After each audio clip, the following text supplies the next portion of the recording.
தொடர்பில் உள்ளார். என்னடா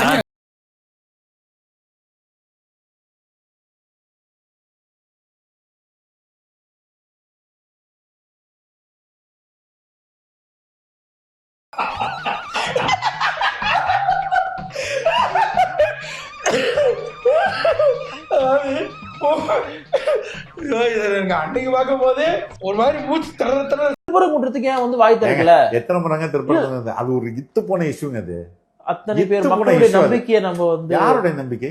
இந்துக்களுடைய நம்பிக்கை, இஸ்லாமியர்களுடைய நம்பிக்கை எல்லாமே இஸ்லாமியர்கள் இஸ்லாமிய அந்த லோக்கல் இஸ்லாமியர்கள் என்ன பண்றாங்க? மெண்டல் மாதிரி பேசுறாங்க, நாய்க்கு பிறந்த மாதிரி பேசிக்கிட்டாங்க. அது முன்னாடியே விட்டுருக்கலாம். 1 மந்த்க்கு முன்னாடி விடுறாங்கன்னா அது ஒரு சதிதானா? பரவாயில்ல, என்னானாலும் பரவாயில்ல. டிவி கேட்கதானா?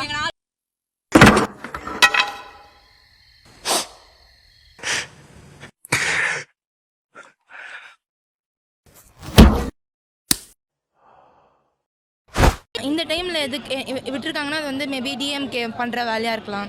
அந்த மாதிரி இஷ்யூஸ் இருக்கும். அறிவு கட்ட முண்டம்.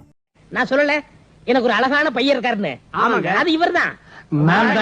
நான் தாங்க அதெல்லாம் சரிதானுங்க. கல்யாணத்துக்கு முன்னாடி நானும் பொண்ணு ஒருக்கா தனியா சந்திச்சா நல்லா இருக்குமுங்க. நீங்க எதுக்கு பாக்கணும் தம்பி? அதான் கட்டிக்க போறவரே பாத்துட்டாரு. என்னது இந்த நாய்க்கு பொண்ணு கொடுக்க வந்திருக்கேன். உங்களுக்கு இந்த வயசுல உனக்கு பொண்ணாடா? நீங்க என்ன தப்பு எடுத்துக்கிட்டீங்க? இந்த கல்யாணம் எனக்கா பண்ண, எனக்கு அப்புறம் உங்களை கவனிச்சுக்க ஒரு தாய் வேணுங்கிறதுக்காப்பா பண்ணேன். சரி வாடா. ஒரு பொண்ணுலாம் கமெண்ட் போட்டிருக்கு, ஆனா சீக்கிரம் டைவர்ஸ் கொடுனா நான் வந்து உன் கூட வாழ்றேங்குது. அண்ணான்னு சொல்லிட்டு உன் கூட வந்து நான் வாழ்றேன்னு சொல்லுதுன்னா இது எந்த மாதிரியான கேரக்டர்னு பாருங்க. ஒரு அசிங்கமாய் போச்சு குமார்.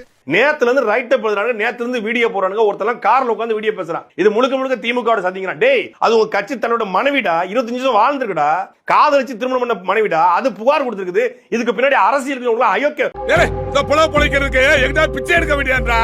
உங்க வீட்டுல நடந்தா சொல்லுவியா? உங்க வீட்டுல உங்க அக்கா தங்கச்சி உங்க மாமச்சான் கூட வாழ முடியல, உங்க தங்கச்சியை கட்டி கொடுக்குறோம், மச்சான் குடிகார பையலா இருக்கிறான், வந்து அடிக்கிறான், குடிக்கிறான், நகையை புறம் வித்து விட்டான், எல்லாம் பண்ணிட்டான், அது வந்து ஒரு வாழ முடியாதுன்னு வீட்டுக்கு வருது. என்ன சொல்லுவ நீ? பக்கத்து வீட்டுக்காரன் பேச்சை கட்டி நீ பேசுற, நீ ஏத்து வீட்டுக்காரி பேச்சை கட்டி பேசுற. மச்சான் தங்கமான மனுஷன், அவன் குடிகார பையடா, அவன் டோப் அடிக்கிறவன், அவன் எல்எஸ்சி ஸ்டாம்ப் போடுறவன், அவன் மெத்து போடுறவன். நான் சொல்றது அந்த கட்டி கொடுத்த மனைவியினுடைய அக்காவுடைய புருஷனை சொல்றேன்.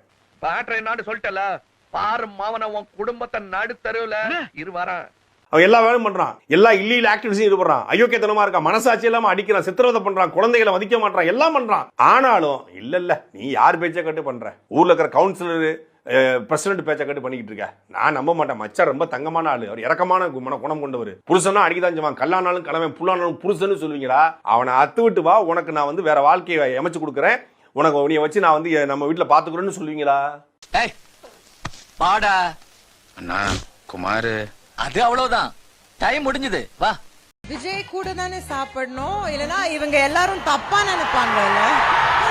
பரவாயில்லையா? ஓகேவா? ஏன் தமிழ்ல சீண்டி பாக்குறீங்களா?